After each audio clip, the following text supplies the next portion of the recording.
하나님 말씀 봅니다. 고린도 후서 3장 18절 한 절 보도록 하겠습니다. 고린도 후서 3장 18절 같이 읽도록 하겠습니다. 우리가 다 수건을 벗은 얼굴로 거울을 보는 것 같이 주의 영광을 보매 그와 같은 형상으로 변화하여 영광에서 영광에 이르니 곧 주의 영으로 말미암음이니라. 지난주에는 그리스도인들이 그들의 연약함으로 인해서 기도할 때 무엇을 빌어야 하는지를 모를 때 성령께서 어떻게 도우시는지에 대해서 살펴보았습니다. 오늘은 이어서 변화시키시는 성령에 대해서 살펴보도록 합니다. 신자 안에 계신 성령께서 신자를 변화시키는 사역을 압축적으로 묘사하고 있는 구절 중에 하나가 바로 오늘 본문입니다. 우리가 다 수건을 벗은 얼굴로 거울을 보는 것 같이 주의 영광을 보매 그와 같은 형상으로 변화하여 영광에서 영광에 이르니 곧 주의 영으로 말미암음이니라. 주의 영, 즉 성령으로 인해서 영광에서 영광에 이르는 그 일들이 일어난다라는 거예요. 이 구절은 신자 안에 내주하시는 성령께서 신자를 서서히 그렇지만 확실하게 주님의 형상을 닮아가고 주님과 같은 모습으로 변화되어 가도록 하신다라고 하는 것을 압축적으로 묘사하고 있는 구절입니다. 우리는 이 구절을 통해서 신자 안에서 그들을 그리스도의 형상으로 변화시키시는 이 성령의 사역에 대해서 좀 더 구체적으로 살펴보도록 합니다. 먼저 사도는 우리가 다 이런 일들을 경험한다라고 얘기를 하고 있습니다. 즉 성령께서 그 안에 거하시는 사람들 모두에게 이런 변화의 성령으로 인한 이런 변화의 과정이 진행되고 있다라고 말을 하고 있다라는 거죠. 그러면서 우리는 이 구절을 통해서 살펴보아야 할 것들이 있는데 첫 번째로는 수건을 벗은 얼굴, 우리의 얼굴에서 수건을 벗는다라고 하는 것이 무엇을 의미하는지, 또 거울을 보는 것 같이 주의 영광을 본다라고 할 때 거기서 말하는 거울은 또 무엇이고 거기서 그 거울을 통해서 보게 되는 주의 영광은 또 무엇인지, 그러면서 여기서 또 주의 영광을 보매라고 말하는데 그 본다라고 하는 것이 한 번 보는 것인지 아니면 여러 번 보게 된다는 것인지 이런 걸 살펴야 되고, 또 그와 같은 형상으로 변화하여라고 말할 때 그게 뭘 말하는 것인지, 또 영광에서 영광에 이른다라고 할 때 또 그것이 무엇을 의미하는지를 살펴보아야 합니다. 성령께서 선택된 사람들의 영혼 가운데서 역사하실 때 그분은 먼저 그 사람들로 하여금 하나님의 율법을 직시하게 하십니다. 왜냐하면 로마서 3장 20절에 있는 것처럼 율법으로는 죄를 깨닫게 되기 때문입니다. 그래서 성령님은 신자들로 하여금 율법을 직시하게 하셔서 율법의 완전성, 즉 그 율법의 신실함, 율법의 불변함, 그 공의로우심을 보여주십니다. 그렇게 율법을 직면하게 하셔서 성령은 그 사람으로 하여금 율법이 거룩하고 의롭고 선하다라고 하는 사실을 깨닫게 하십니다. 비록 그 율법이 그 자신을, 그 사람을 비난하고 정죄하고 저주할지라도 율법은 선하고 의롭다라고 하는 것을 보여주신다라는 것이죠. 그리고 그 성령께서는 그 율법이 우리에게 마음을 다해서 우리 하나님을 사랑하고 우리 이웃을 우리 몸같이 사랑할 것을 명하고 있다라고 하는 것도 알게 하십니다. 또 그 율법이 우리의 생각이나 말이나 행동에 있어서 완전하고 계속적인 순종을 요구하고 있다라고 하는 것도 알게 하십니다. 그리고 성령님은 그 사람에게 이런 율법의 요구가 우리의 말과 행동에 있어서 지속적이고 항상 완전해야 되고, 그 율법의 핵심이 하나님을 사랑하고 우리 이웃을 사랑하는 이 요구가 옳다라고 하는 것을 그 사람으로 확신케 합니다.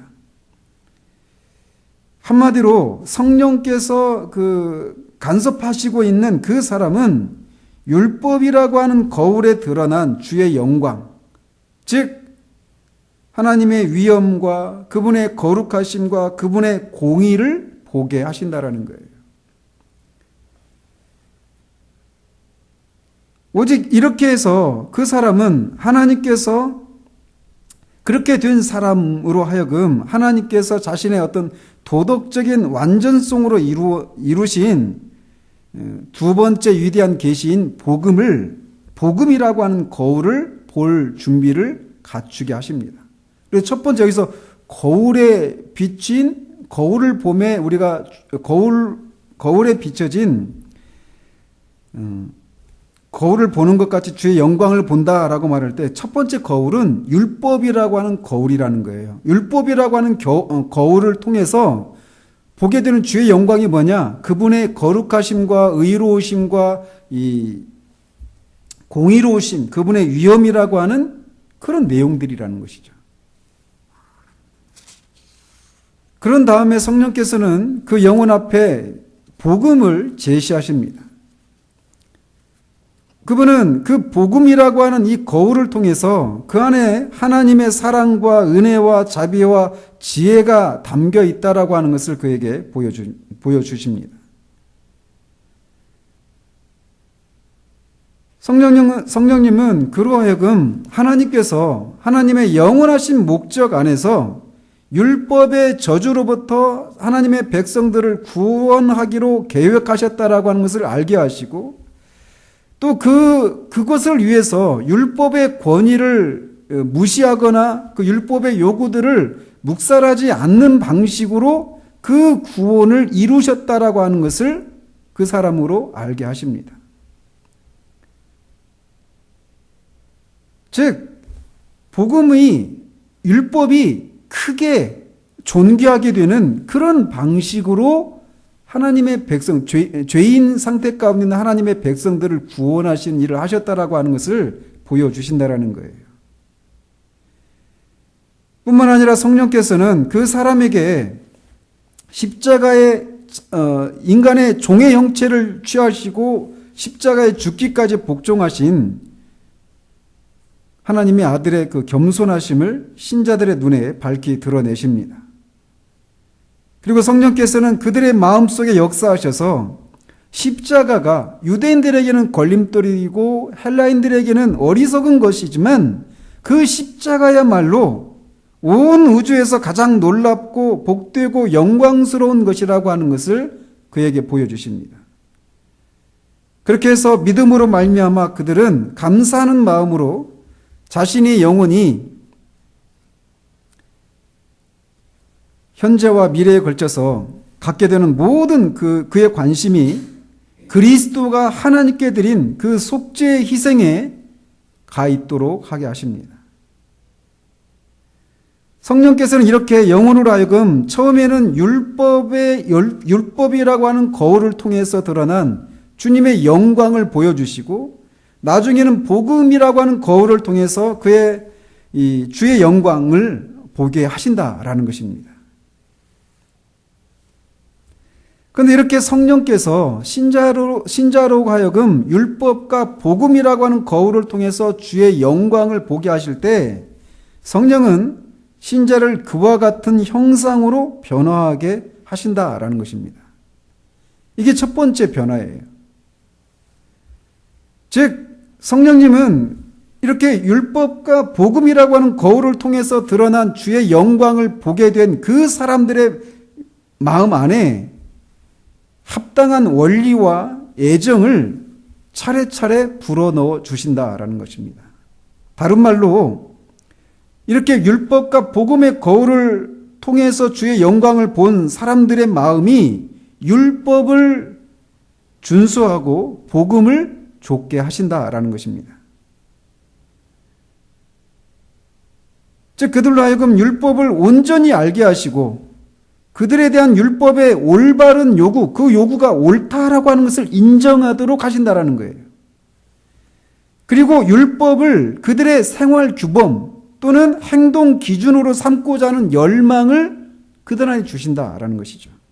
그리고 그 율법을 따라 살고자 하는 그런 마음, 그렇게 결심하도록 하신다라는 것입니다.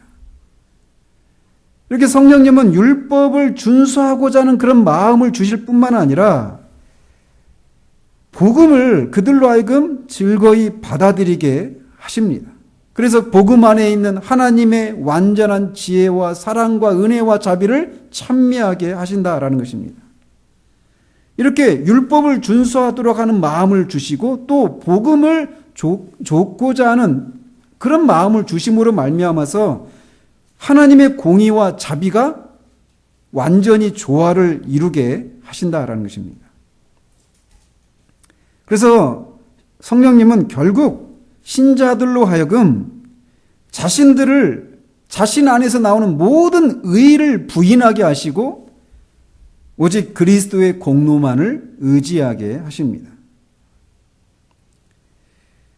사도가 여기서 거울이라고 말할 때 그 거울은 오늘날 우리가 보는 그런 거울이 아니죠. 이거는 금속으로 된 거울이었는데 그 금속에 빛이 비추면 거기에서 어느 정도 빛이 반사하게 되고 형체를 볼 수가 있었습니다. 근데 사도는 이 거울이라고 하는 것을 통해서 신자를 변화시키시는 성령에 대한 그런 사역을 설명하는 것으로 이렇게 이용하고 있습니다. 말씀드린 것처럼 율법과 복음은 주의 영광, 즉 하나님의 여러 성품들을 나타내 줍니다. 아까 말씀드린 것처럼 그분의 위엄과 거룩하심과 공의로우심과 사랑과 은혜와 자비와 지혜 이런 것들을 보여주신다라는 것이죠. 율법과 복음이라는 거울을 통해서. 그리고 그렇게 기름 부음 받은 눈은 그 주의 영광을 볼 때 그 영혼은 그로 말미암아 빛을 발하게 되고 그에 상응하는 변화가 그 신자 안에서도 일어나게 된다라는 거예요. 거울이 빛을 받아서 빛을 반사해서 사물을 볼 수 있잖아요. 그런 것처럼 율법과 복음이라고 하는 거울에 비친 주의 영광을 본 그 신자도 어느 정도 빛을 발휘하게 된다라는 거예요. 빛을 반사하고 그 안에서 어떤 변화가 일어나게 된다라는 것입니다. 믿음에 의해서 상한 심령으로 영혼은 구약과 신약이라고 하는 이 두 가지 언약의 거울을 통해서 주의 영광을 봅니다. 그리고 성령님은 그 안에서 신자는 그 안에서 행하시는 성령의 계속적인 그런 활동에 의해서 주와 같은 형상으로 변화한다라는 겁니다. 이 과정은 어떤 식으로 일어나느냐면 이렇게 하나님의 율법과 복음이라고 하는 거울을 통해 드러난 그 주의 영광, 다른 말로 말하면 하나님의 여러 가지 성품이에요. 근데 그 하나님의 성품에 대해서 깨달아지면 그에 상응하는 애정이 그거 주의 영광을 보는 신자 안에서 불러일으켜진다라는 거예요. 그래서 하나님은 율법을 통해서 하나님의 거룩하심을 보는데 그에 상응하는 그 거룩함을 사랑하는 마음이 그 안에서 일어난다라는 것입니다. 그래서 하나님의 거룩함을 사랑하도록 그의 마음이 불러일으켜진다라는 거예요. 사랑하는 마음이 불러일으켜진다라는 거죠. 근데 그런 마음이 일어날 때 앞에서 우리가 수건을 벗은 얼굴로 거울을 보매 주의 영광을 본다고 그랬잖아요. 근데 주의 영광을 볼 때 우리가 그의 형상과 같이 변화된다라는 거예요. 이렇게 그 율법과 복음이라고 하는 거울을 통해 비춰진 그 주의 영광을 본 신자들 안에서 그것에 비춰진 하나님의 성품, 주의 영광이 하나님의 성품이라고 그랬잖아요. 그 하나님의 성품에 상응하는 그런 애정이, 그런 사랑하는 마음이 불러일으켜지는데 그 사랑하는 마음이 불러일으키기 전에 일어난 일이 무엇이냐면 얼굴에서 수건이 벗어지는 그런 일이 일어난다라는 거예요. 그런 과정이 일어나야 볼 수 있다라는 거죠. 먼저 얼굴이 가리고 있는 그 수건이 벗겨져야 거울을 볼 수 있잖아요. 그리고 거울 속에 나타난 주의 영광을 볼 수 있잖아요. 그리고 주의 영광을 볼 때 그거를 사랑하는 마음이 불러일으켜진단 말이죠. 그래서 수건을 벗는다라고 하는 게 뭐냐면 그전에는 하나님의 그 거룩하심, 하나님의 여러 가지 성품을 사랑하지 않았단 말이에요.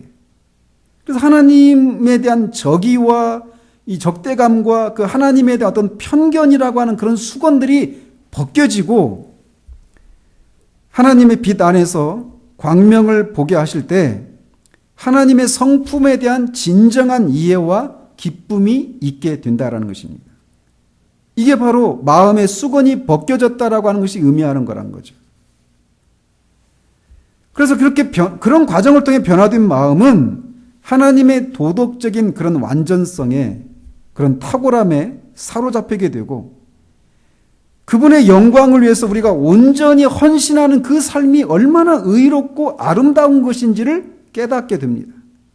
그런데 이런 수건이 하나님을 향한 적대감과 편견이라고 하는 이런 수건이 벗겨지기 전에는 하나님의 성품을 사랑할 수도 없었고 또 하나님을 위해서 온전히 헌신하는 그 삶이 의롭거나 아름답다라고도 생각하지 못했단 말이죠. 그런데 그런 수건이 벗겨지는 일이 있게 되면 그 하나님의 성품을 향한 또 그에 따른 하나님을 향한 그 헌신의 삶에 대한 그런 생각과 삶의 급격한 변화가 일어나게 된다는 것입니다. 그래서 율법의 거울 안에서는 하나님의 거룩함과 공의로움의 영광이 빛나고 복음의 거울 안에서는 하나님의 은혜와 자비의 영광이 빛납니다. 그리고 성령의 능력에 의해서 신자는 그 영광을 보게 된다라는 거죠. 그러면 그 영광에 대한 사랑이 그 사람 안에서 일어나고 그에 상응하는 마음가짐이 주어진다라는 겁니다. 이걸 뭐라고 합니까? 이걸 거듭나는 것이다라고 얘기하는 거잖아요. 그래서 신자는 하나님께서 모든 일에 있어서 의로우시고 모든 사역에 있어서 거룩하신 분이심을 진심으로 인정하게 됩니다. 그래서 그는 하나님께서 자신을 정죄하시는 것도 의롭고 자신을 용서하시는 것도 의롭다라고 하는 것을 깨닫게 돼요. 즉 그는 율법이 자신에 대해서 선고하고 있는 것처럼 율법이 자신에 대해서 정죄하고 있는 것처럼 자신은 악하다라고 인정하게 되고 오직 자신의 유일한 소망은 그리스도의 희생제사에만 있다라고 고백하게 됩니다. 그 결과 그리스도는 그에게 있어서 모든 것 중에 가장 소중한 분이 되십니다. 그리고 이것을 깨달은 사람들은 자신의 그 옆에 있는 사람들과의 모든 관계에서 의와 진리와 은혜와 자비를 행하기를 갈망하고 실제로 그런 삶을 살려고 노력을 합니다. 이처럼 율법과 복음의 그 변화시키는 힘을 경험한 사람들은 율법과 복음이 지향하고 있는 그런 것을 자신의 삶 가운데 드러난 일들이 일어나게 된다라는 것입니다. 그거를 주의 형상으로 변화되었다라고 표현하기도 한다라는 거죠. 그런데 여기 그렇게 성령에 의해서 마음의 수건, 얼굴에 있는 수건이 벗겨지고 하나님의 성품에 대한 편견과 적대감이 벗겨지고 율법과 복음이라고 하는 거울을 통해 드러난 하나님의 성품을 깨닫고 그것에 대해 상응하는 그런 마음이 생겨서 하나님의 거룩하심을 좇고 하나님 되심을 인정하고 하나님께 전적으로 헌신하는 삶이 정말 가치 있고 의미 있고 아름다운 삶이다라고 하는 것을 인정하는, 그리고 실제로 자신들의 그 동료 그리스도인들과의 관계 속에서 율법과 복음이 나타내고 있는 그 하나님의 성품을 자신의 삶을 통해서 드러내기를 원하고 있는 그 사람을 향해서 주의 형상으로 변화되었다라고 말을 하는데, 주의 영광과 같은 형상으로 변화되었다라고 하는 말을 히브리서 8장 10절에서는 하나님의 법을 그들의 마음에 기록했다라고 표현하고 있다라는 겁니다. 왜냐하면 앞에서도 말씀드린 것처럼 율법이라고 하는 것은 하나님의 형상이 반영된 거예요. 특별히 어떤 거요? 하나님의 거룩하심과 의로우심과 공의로우심, 이런 것들이죠. 율법이 하나님의 손으로 직접 돌판에 새기셔서 지워질 수 없게 돌판에 기록된 것처럼 중생과 성화의 과정을 통해서 율법의 속성과 일치하는 그런 태도와 그런 성질이 이 신자의 습관을 이루게 된다라는 겁니다.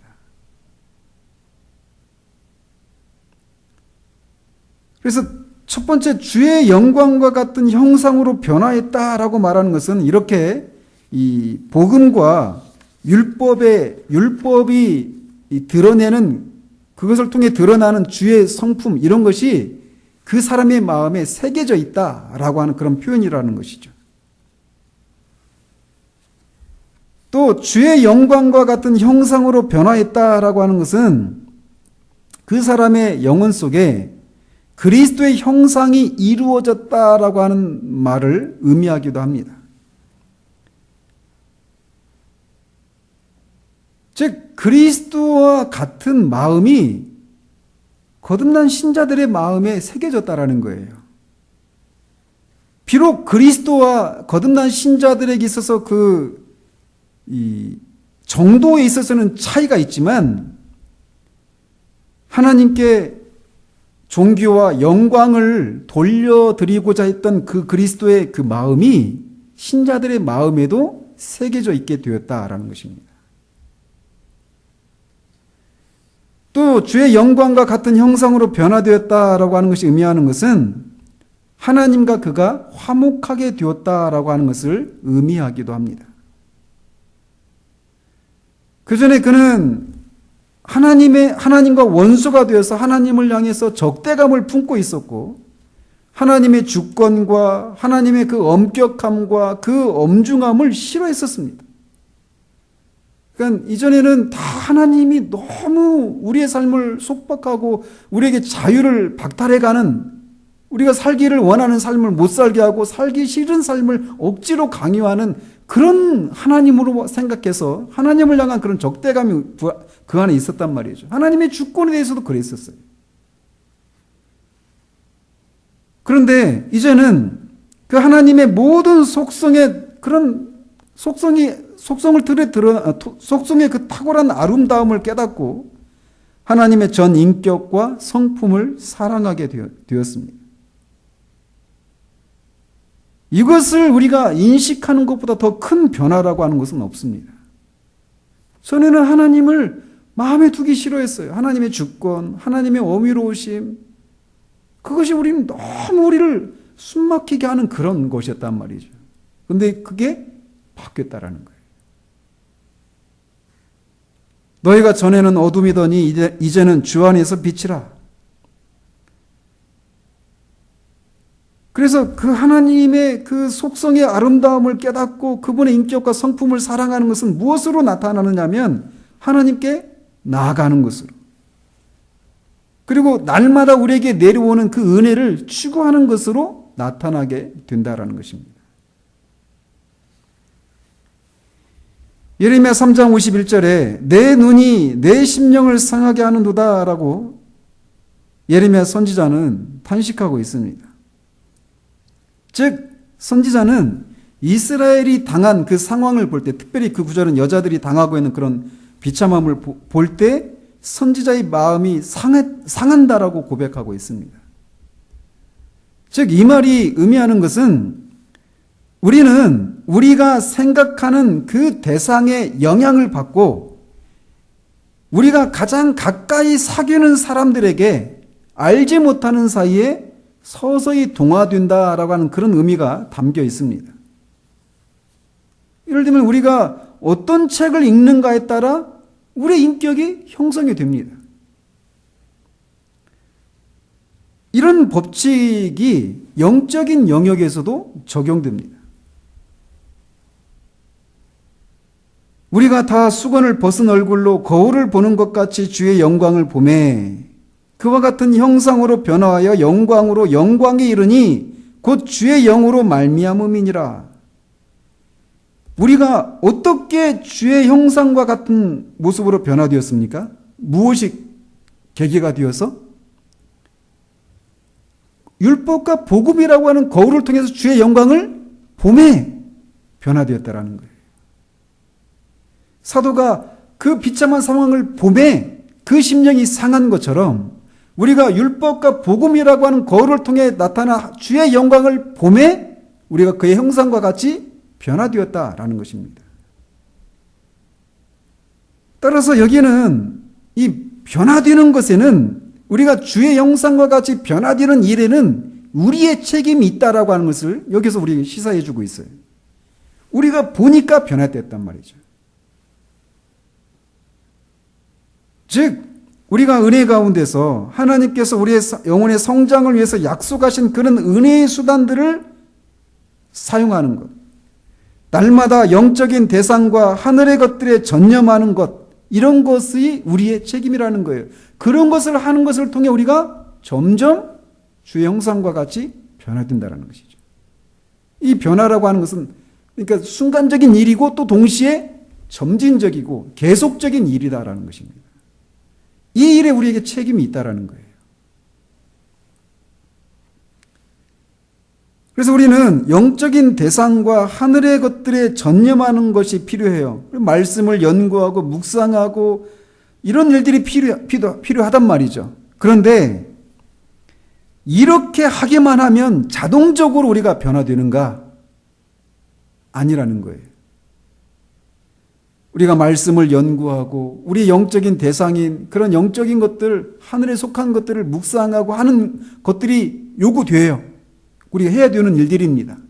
그러나 그런 것들이 실제로 우리 마음에 적용되어야 된다라는 거예요.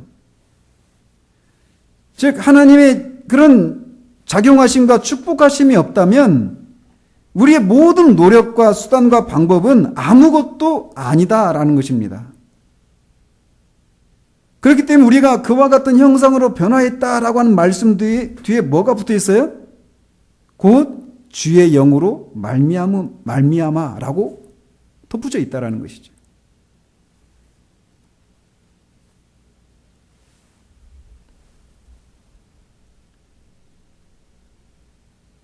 그리스도의 전능하신 능력이 부활의 날 아침에 그의 백성들의 몸을 죽음으로부터 생명으로, 치욕으로부터 영광으로 변화시키신 것만큼이나 확실하게 지금 성령께서는 그가 내주하시는 자의 성품을 도덕적으로 변화시키는 일에 초자연적인 힘을 발휘하고 계십니다.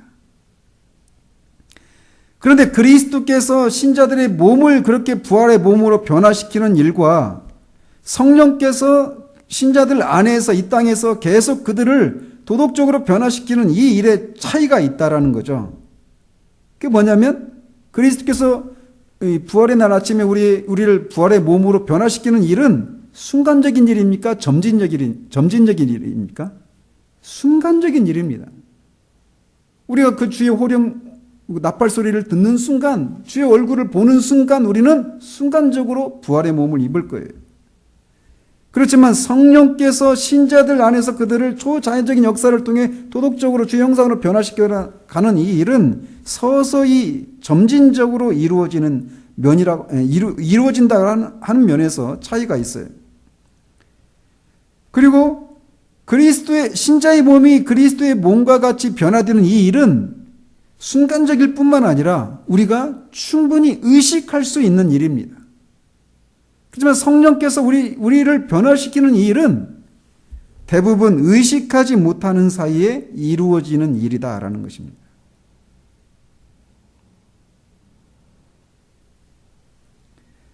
그래서 주의 영광과 같은 형상으로 변화했다라고 하는 것이 영광으로 영광에라고 하는 이런 말을 통해서 이런 변화가 순간적으로 이루어지는 일이 아니라 낮은 단계의 영광에서 더 높은 단계의 영광으로 이렇게 점진적으로 이루어지는 일이라고 하는 것을 우리에게 말해주고 있다는 거예요.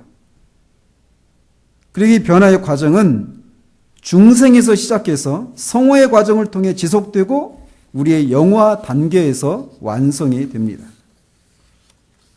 이런 일을 성령께서 하신다라는 거예요. 그런데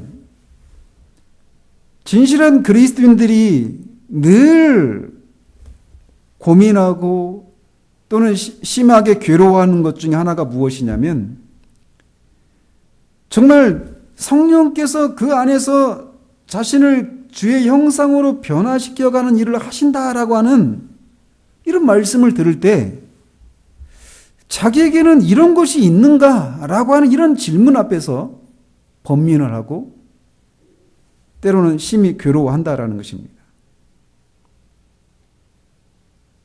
왜냐하면 자신을 정직하게 들여다보면 이런 것이 없는 것 같은 그런 모습을 더 많이 발견하게 되기 때문이에요.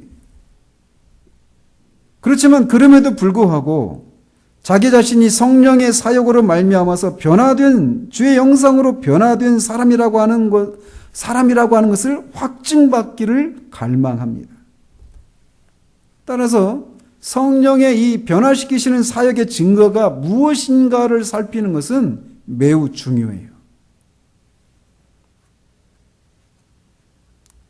따라서 이렇게 성령께서 자기 안에서 이 수건을 벗기시고 율법과 복음이라고 하는 거울을 통해 나타난 주의 영광을 우리로 보게 하고 그 주의 영광을 사랑하는 마음을 불러일으키고 주의 영광과 같이 그렇게 변화되게 하시는 이 일을 지금 내 안에서 하셨는가 또 하고 계시는가 그거를 나는 무엇으로 확인할 수 있는가 이거를 아는 것은 매우 중요하다는 것이죠. 그 증거 중에 첫 번째는 뭐냐면 성령이 영혼을 변화시키기 시작하시면 하나님의 율법을 진심으로 그의 생활의 규범으로 받아들이게 되는 일이 있다라는 것입니다. 즉 시편 119편 그 시편 기자가 말하는 그 일들이 그 안에서 일어나기 시작하는 거예요. 시편 119편이 온통 하나님의 말씀을 사랑하고 찬양하는 것으로 가득 차 있잖아요. 그런 것처럼 성령에 의해서 변화된 사람에게 일어나는 첫 번째 변화는 무엇이냐면 말씀을 자신의 신앙과 삶의 규범으로 삼는다라는 것입니다. 또 쉽게 말하면 말씀대로 살고자 하는 마음이 일어난다라는 거예요.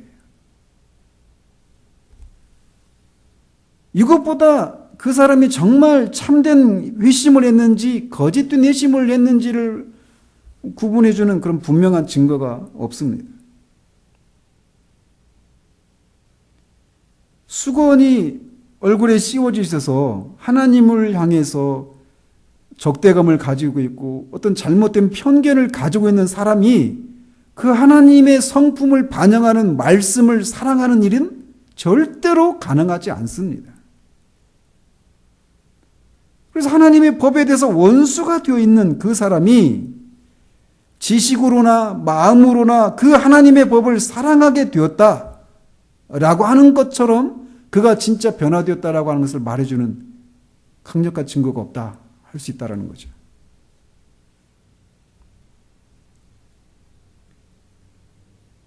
그래서 그 변화된 사람은 하나님의 법이 요구하는 대로 행하고자 노력하게 된다라는 것입니다. 우리가 그의 계명을 지키면 이로써 우리가 그를 아는 줄로 알 것이요. 사도 요한이 말했던 이유가 바로 이거예요. 성령에 의해서 새로 난 그는 새로운 취미와 기호를 갖게 됩니다. 그래서 이제는 이전에 싫어하던 것을 즐깁니다. 이제 그는 하나님께서 거룩하신 것처럼 거룩하게 되기를 열망하게 되고 그분을 지극히 사랑하고 온전히 그를 위해 살아가는 것이야말로 세상에서 가장 마땅한 일인 동시에 또한 가장 행복한 일임을 증거하기 시작한다라는 거예요. 물론 이 일에 실패할 때도 있어요. 넘어질 때도 많습니다. 그런데 이 마음이 있다라는 거예요. 이렇게 첫 번째 증거는 하나님의 율법을 이 삶의 규범으로 받아들여서 그 말씀대로 살고자 하는 마음이 일어난다는 것입니다. 그런 삶이 가장 합당한 삶이고 가장 행복한 길이다. 하나님처럼 거룩해지기를 원하는 그런 마음이 있다라는 것입니다. 두 번째로 성령의 변화시키시는 일을 통해 변화된 사람의 마음이 일어나는 두 번째 증거는 자기 혐오의 삶이 시작이 된다는 것입니다. 이 자기 혐오의 삶이라고 하는 것은 열등감에 시달리는 것과는 다릅니다.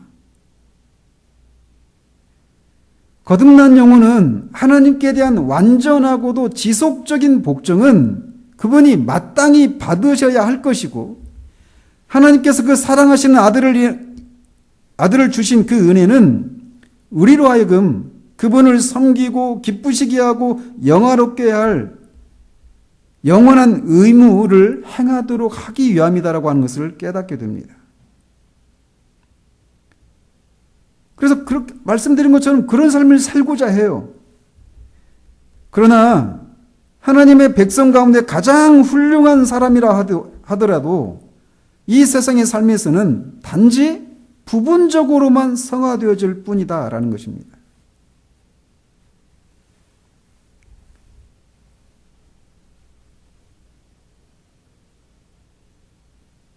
그들은 율법이 요구하는 바를 알고 하나님만이 우리를 죄 없이 온전하다고 칭하실 수 있음을 깨닫고 있어요. 그렇기 때문에 그 하나님 앞에 자기 혐오의 삶 위에는 그 어느 것도 가능하지 않다라는 것입니다. 신자는 이미 율법이 신령한 것이라고 하는 것을 성령에 의해서 초자연적으로 깨닫게 된 사람입니다. 율법이 신령하다라고 하는 것을 깨닫게 된 그 신자는 어떤 고백을 할 수밖에 없느냐면 로마서 7장 14절에 있는 것처럼 나는 육신에 속하여 죄 아래 팔렸다라고 하는 고백을 할 수밖에 없는 자신을 보게 됩니다. 그렇기 때문에 나는 육신에 속해서 죄 안에 팔린 사람이구나 라고 하는 것을 깨닫게 된 사람 안에서 일어나는 것은 끊임없는 자책감과 자기 혐오와 경건한 슬픔과 비탄에 잠긴 마음, 의에 줄이고 목말라 하는 마음, 조심함, 기도함, 분투함, 거듭드는 패배로 말미암은 애통함이 계속해서 있게 되는 것입니다.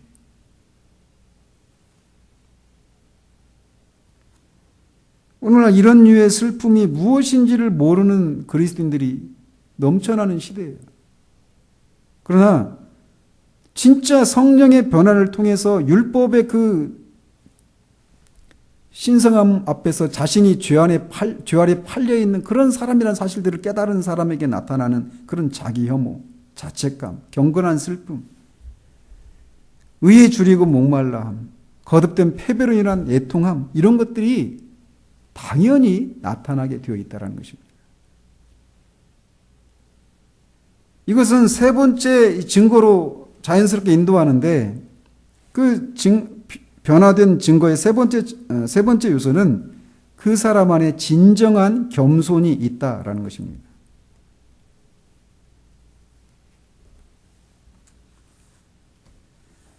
그런데 외식하는 사람은 하나님의 법에 대해서 체험하는 데 있어서 그것이 무엇인지를 모르기 때문에 그 율법 앞에 자신이 정말 죄 아래 팔렸다라고 하는, 이렇게 내가 율법 앞에서 내가 죽었다라고 하는 이것이 무엇인지를 몰라요.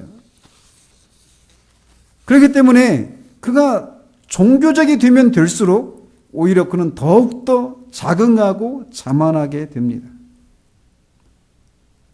그러나 참된 성도는 그와 정반대예요. 하나님의 법이 곧 그의 의무이고 그것을 준수해야 하는 그의 의무는 끝이 없습니다. 그래서 모든 결함에 대한 그런 자책이 갈수록 커져가요.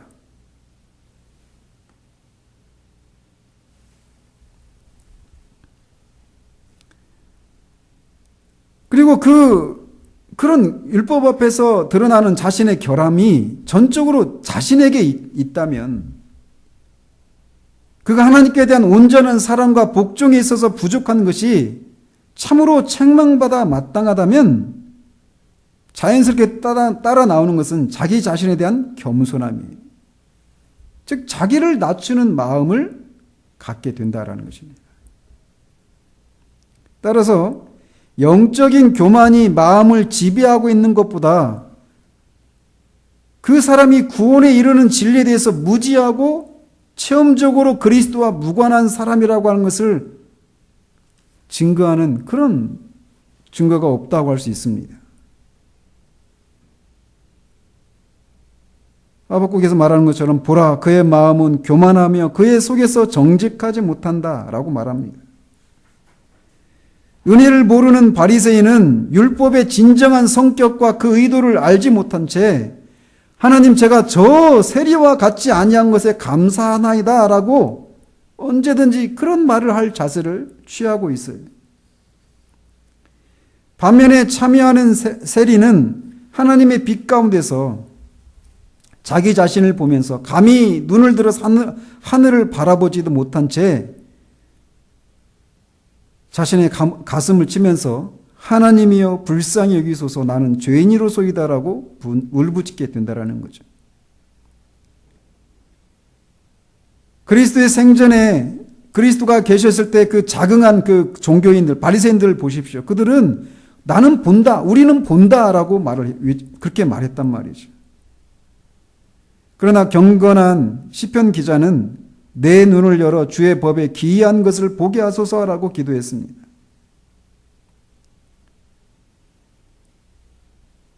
이렇게 사도 바울도 내가 아직 잡은 줄로 여기지 아니한다라고 말하는 그런 겸손함을 보였단 말이죠. 그리고 네 번째로 하나님의 선하심을 점점 더 깨닫게 되는 것, 이것이 성령에 의해서 변화된 사람의 또 다른 증거입니다.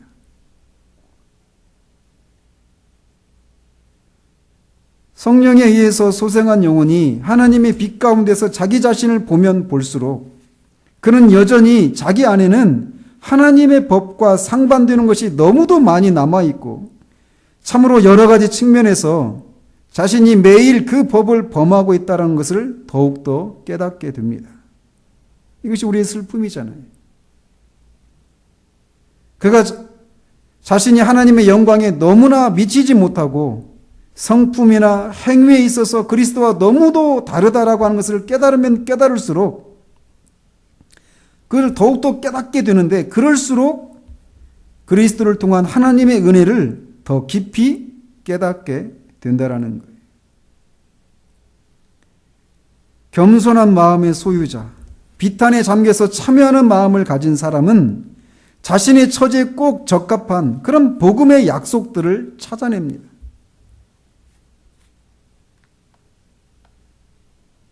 언젠가 말씀드렸지만 언젠가 한 번이 아니죠. 정말 여러 번 말씀을 드리는 얘기지만 하나님의 은혜를 우리가 더 깊이 깨닫게 된다라는 거예요. 그래서 그는 구원하기에 능한 자 외에는 그 누구도 스스로 이미 깨닫고 있는 것처럼 그들이 처해 있는 그 비참한 상태에서 구원해 줄 수가 없다라고 하는 것을 고백하게 돼요.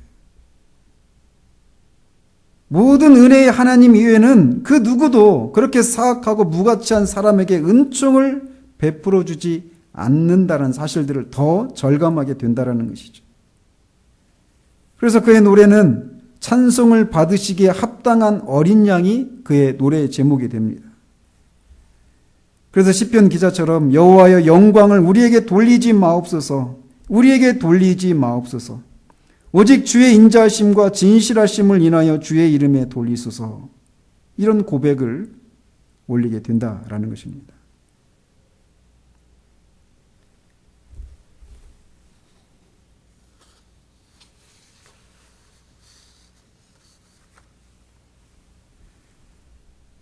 그렇기 때문에 이렇게 하나님 앞에서 더 하나님의 성품에 일치하지 않는 자신의 모습, 자신의 성품,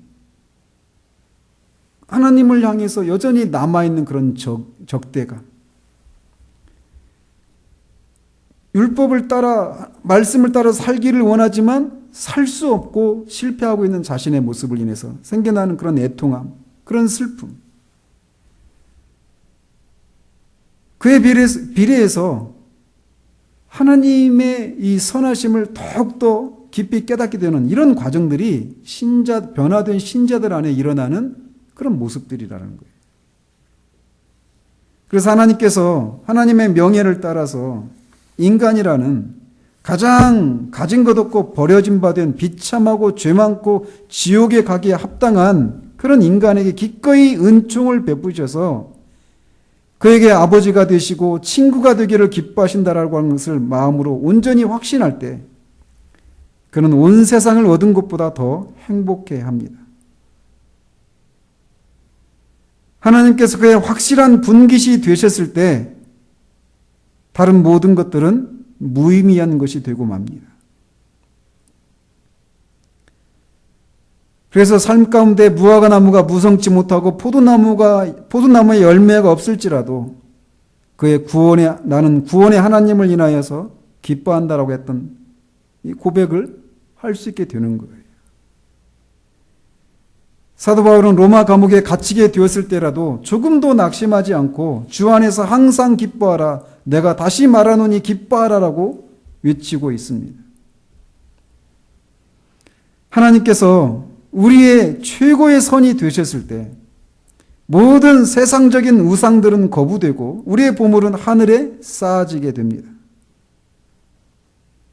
마음의 은혜가 풍성히 있는 한 그에 비례해서 우리의 위로도 계속될 것이고 외적인 것들은 물려쳐질 것입니다. 그 결과 고난당하는 것이 내게 유익하다라고 하는 것이 무엇인지를 더 알게 될 것이에요. 이런 것들이 하나님의 성령으로 말미암아 변화되고 회심해서 그와 같은 형상으로 변화되는 사람이 보여주는 몇 가지 삶의 모습들입니다. 하나님의 이루 말할 수 없는 거룩함, 율법의 의로움과 신성함, 그리고 그 율법이 요구하는 범위에 대해서 점점 더 깊이 깨닫게 됩니다. 이 깨달음은 우리가 얼마나 죄가 많고 실패하는지, 비난받아 마땅한지에 대해서 더 깊이 인식하게 되고, 그런 깨달음은 우리의 마음이 얼마나 굳고 은혜를 모르는 그런 사람인지, 하나님의 한량없는 선하심을 악으로 갚는 그런 사람이구나라고 하는 사실들을 깨달으면서 우리 자신을 혐오하게 되는 대로 이어집니다.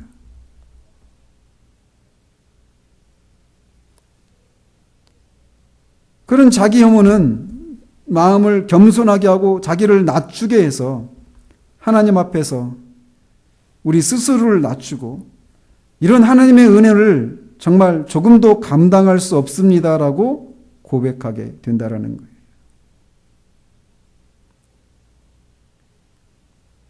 하나님의 은혜와 그가 우리를 위해서 그리스도 안에서 준비하신 그 구원에 대해서 점점 더 깊이 인식하게 되고 이 사망의 몸에서 벗어나 주님의 아름다운 형상을 온전히 닮게 되기를 열망하는 것이 신자들 안에 있는 모습이에요. 그리고 이 열망은 우리가 영화롭게 되는 단계에서 완전히 실현되어질 것입니다. 영원하게 되어지는 그 전까지 우리 안에서는 이 두 가지 요소들, 율법의 완전함과 하나님의 거룩하심 앞에서 비춰지는 우리 자신의 그 상반된 그런 모습을 인해서 정말 비참함과 그런 자기 혐오와 자기 낮아짐 이런 것과 함께 또 그 하나님의 거룩하심과 온전하심을 갈망하고 그렇게 되어지기를 원하는 그 마음이 같이 공존하고 그렇게 빛이 나고 비열한 우리들을 향한 그리스도 안에 나타난 하나님의 은혜가 더욱더 우리에게 크게 다가오게 된다는 거예요.